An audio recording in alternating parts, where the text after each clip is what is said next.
የመጨረሻው ስንብት ስጋ ሲያርፍ ስም ሲነግስ ዛሬ ሰማዩ የጠቆረ ይመስላል። አዲስ አበባም የምትተነፍሰው አየር በለቅሶ የታወከ ሆኗል። ብዙዎቻችንም በፈገግታው ሲያለመልመን በጨዋታው ሲያዝናናን የነበረው ድንቅ አርቲስት ነጻነት ወርቅነህ ዛሬ ዝም ብሏል። በአሁን ሰዓት አስክሬኑ ከቤት ወጥቶ ወደ ዘላለም ማረፊያው እየተሸኘ ይገኛል።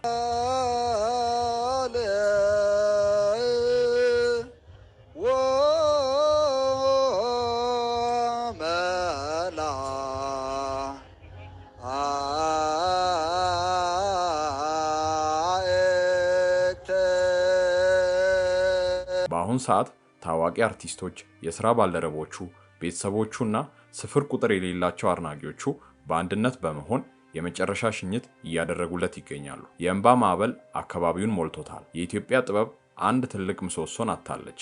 ነጻነት ማለት ለጥበብ ቤተሰቦች የሳቅ ምንጭ፣ ለጀማሪዎች መሪ፣ ለሀገሩ ደግሞ ታማኝ ልጅ ነበረ። በየቤታችን በቴሌቪዥን መስኮት እየገባ ቤታችንን በሳቅ የሞላው ያ ተወዳጅ ሰው ዛሬ ግን ቤታችንን በሐዘን ሞልቶት አልፏል። ከቀረጻ ቦታዎች እስከ መድረክ፣ ከፊልም ስብስቦች እስከ ማህበራዊ ህይወቱ ነጻነት የትም ቦታ ቢገኝ ሰላምንና ደስታን የሚዘራ ነበር። ዛሬ የከተማዋ ሰማይ የሐዘን ካባ የለበሰ ይመስላል።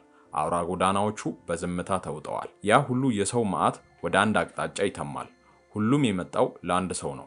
ለዓመታት በቤታችን እንደ ቤተሰብ ለኖረን፣ በስክሪን መስኮት እያየን ለወደድነውና ለኖርንለት ተዋናይ ኮሜዲያን ነጻነት ወርቅነህን ለመሸኘት ነው። ዛሬ የምንሸኘው ነጻነትን ብቻ አይደለም። ዛሬ የምንሸኘው ሳቃችንን ነው። ዛሬ እየሸኘን ያለነው ያ ትሁት መልካም ቅን ሰው ነው። በአጠቃላይ ዛሬ ጥበብ ጥቁር ለብሳለች።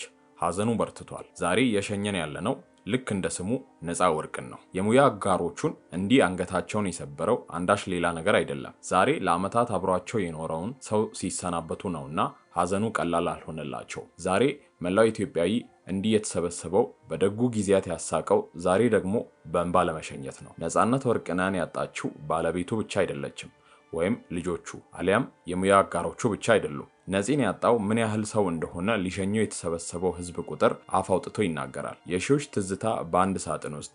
ሳጥኑ ወደ ጥብቁ መሬት ሲወርድ እያንዳንዱ ሰው የራሱን ትዝታ አብሮ የሚቀብር ይመስላል። ያ ነጻነት ወርቅነህ ለጥቂቶች ወንድም፣ ለጥቂቶች አባት፣ ለብዙሃኑ ግን የህይወት መነጽር ነበር። በትወናው ውስጥ የራሳችንን ታሪክ አይተናል። እሱ ሲያለቅስ አብረን አልቅሰናል።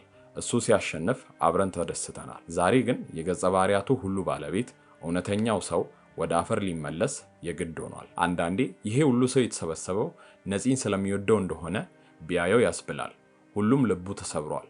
የሁሉም አይኖች እንባ አዝለዋል። አንዳንዴ ምን አለበት እውነትን መቀየር ቢቻል? የአንድ ተወዳጅ አርቲስት ሞት ሲሰማ ዓለም ለአፍታ የቆመች ይመስላል። ሞቱ የግል ብቻ ሳይሆን የጋራ የሐዘን ድባብ ይፈጥራል። ያ አርቲስት በስጋ ባናቀውም በቃላቱ ስሜታችንን ሲገልጽልን ወይንም በትወናው ህይወታችንን ሲተርክልን ስለኖረ እንደ ቅርብ ወዳጅ ነው የምንቆጥረው። ይሄ አገላለጽ አርቲስት ነጻነት ወርቅነህን በሚገባ ይገልጸዋል። እነዚያ ለዓመታት ሲያጅቡን የነበሩ ድምጾች ድንገት በዝምታ ሲተኩ በውስጣችን የሆነ ነገር አብሮ እንደሞተ ይሰማናል። በደበረን ሰዓት ቲቪ ከፍተን ያየነው በቀልዶቹ ድብርታችንን አስረስቶ ሳቅ የሰጠን ሰው ማጣት ባዶነቱ ከባድ ነው። ከእንግዲህ አዲስ ስራ አይኖረውም የሚለው ሐሳብ የኪነ ጥበብ ዓለም እንደጎደለች ያስቆጥራታል። ከድብርት መላቀቂያችን ዛሬ የለም። ይሄ ሁሉ ህዝብ ሊሸኘው ተገኝቷል። በስንብት መርሃ ግብሩ ላይ የህይወት ታሪኩም እንዲህ ተነቧል። የአርቲስት ነጻነት ወርቅነህ አጭር የህይወት ታሪክ።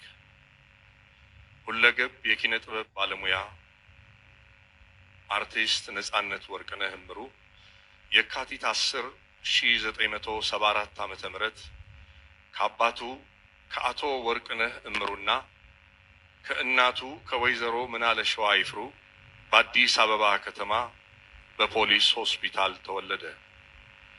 ለቤተሰቡ አራተኛ ልጅ የሆነው ነጻነት 5 ወንድሞችና 1 እህት በነበረው ቤተሰብ ውስጥ በኡራኤል ሰፈር አደገ።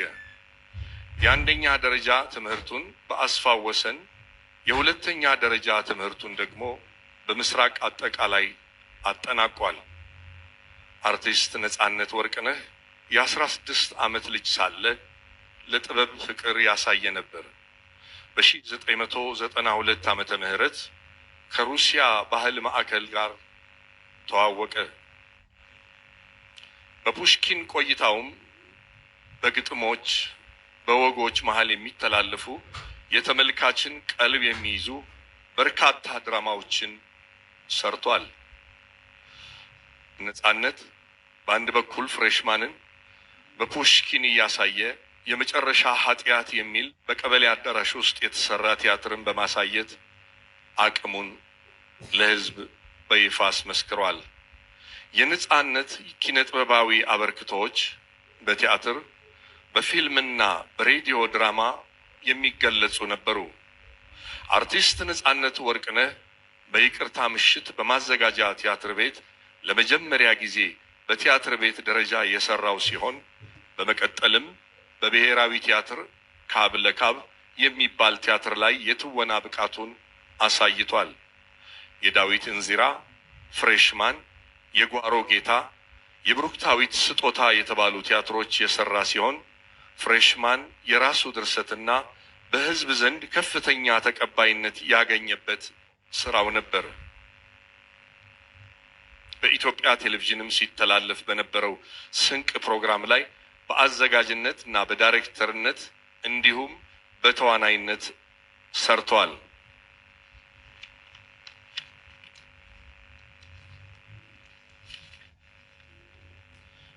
በአዲስ አበባ ከተማ አስተዳደር ቴሌቪዥን በሚተላለፈው መስኮት በተሰኘ የ5 ደቂቃ ድራማዎች ላይ በብዙ ድርሰቶቹ ተሳትፏል። አርቲስት ነጻነት የሬዲዮ ድራማዎችን በመድረስ በተለይ በኢትዮጵያ ሬዲዮ እንዲሁም በኤፍኤም 97.1 ላይም ተሳትፎ ነበረው። የአርቲስት ነጻነት የመጀመሪያ ፊልሙ የማይደረስበት የሚለው ሲሆን ከዛ በኋላ ኤፍቢአይ 1 2 እና 3 የአንቺው ሌባ 1 እና 2 ሚስተር ኤክስ ባለቀለም ህልሞች ስለማይዘነጋ ውለታ የተሰኙ ፊልሞችን የሰራ ሲሆን የኤፍቢአይ 1 2 እና 3 ፊልም ደራሲ ራሱ ሲሆን በባለቀለም ህልሞች ላይ በዳይሬክቲንግ እንዲሁም በሚስተር ኤክስ ፊልም ላይ በድርሰት ተሳትፏል። በህዝብ ዘንድ በባለቀለም ህልሞች በአንቺው ሌባ እንዲሁም በኤፍቢአይ ፊልሞች የተለየ አድናቆትና ተወዳጅነትን ሊያገኝ ችሏል። የሁሉም ወዳጅ የሆነው አርቲስት ነጻነት ደራሲ፣ ተዋናይ፣ ዳይሬክተር ብቻ አልነበረም። እጅግ የተዋጣለት የቴሌቪዥን ፕሮግራም አቅራቢም ጭብር ነበር እንጂ። በተለይ በኢቢኤስ ቴሌቪዥን በሚተላለፈው የቤተሰብ ጨዋታ በየፕሮግራሙ አዳዲስ ቃና እየጨመረ ለዓመታት ፕሮግራሙ በህዝብ ልብ ውስጥ እንደተወደደ እንዲሁም ሳይሰለች እንዲታይ አስችሎታል። ከቴሌቪዥን ፕሮግራም አቅራቢነቱ በተጨማሪ የተለያዩ ማስታወቂያዎችን እንዲሁም መድረኮች መልእክታቸውን ሳያጡ በሳቅ እየታጀቡ አድርጎ ማቅረብ ላይም የሚደርስበት አልነበረም። አርቲስት ነጻነት ወርቅነህ ሌሎች ሲደሰቱ ከማንም በላይ ይደሰታል። በበርካታ ችግሮች ቢያልፍም ሳቅ ከምንም በላይ መድኃኒት ነው በሚለው አስተሳሰቡ ለዓመታት ዘልቋል። አብረውት ለሚሰሩ የኪነ ጥበብ ባለሙያዎች ልዩ ክብር ያለው ነጻነት ለሰዎች በመድረስ የሚያምን በሰዎች የደስታና የሐዘን ጊዜም ቀድሞ የሚገኝ መሆኑን የቅርብ ጓደኞቹ ይመሰክራሉ። ለሰው የሚያሳየው የደግነት ባህሪም በሁሉም ዘንድ የሚያስወድደው ነበር። አርቲስት ነጻነት ወርቅነህ ከቅርብ ጊዜ ወዲህ ህመም አጋጥሞት በሀገር ውስጥና በህንድ ሀገር ሕክምናውን ሲከታተል እንደነበር ይታወቃል። እረፍት እንዲያደርግ በሐኪሞች ቢነገረውም ነጻነት ግን የሙያው ፍቅር ሊያሳርፈው አልቻለም። በቅርብ ወዳጆቹም እሱን ለማዳን ከፍተኛ ጥረት ተደርጎ ነበር። ሆኖም ግን አርቲስት ነጻነት ወርቅነህ ከንጹህ ዘር በላይ ጋር ትዳር የመሰረተ ሲሆን የ3 ልጆችም አባት ነበር። ነጻነት ወርቅነህ ነጻነት ወርቅነህ አርብ ጥር 8 2018 በድንገተኛ ህመም ከዚህ ዓለም ድካም አርፏል። እግዚአብሔር ነፍሱን በመንግስተ ሰማያት ያሳርፍልን። ፊቱን ለፈገግታ የማይፈታ ሰው እንኳን በነጻነት ወርቅነህ ግን ፊቱ ይፈካል። ዛሬ ግን ነፂ ያን ፈገግታችንን ነጥቆን ጥቁር አልብሶን ልንሸኘው ተገኝተናል። አይ ሞት ሞት ክፉ። ቀልዶቹ እኮ ፊልም ላይ ብቻ ሳይሆን ማስታወቂያዎቹ ላይ እንኳን አይጠፉም ነበር። ዛሬ ግን ነፂ ተሰናብቶናል። የቤተሰብ አባል ያጣን ያህል አሞናል፣ ደንግጠናል።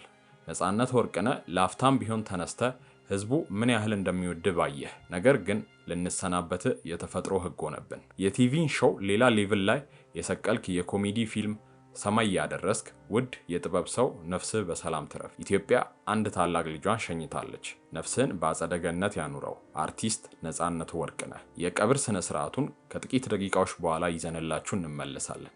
እስከዚያው ድረስ በሰላም ቆዩ።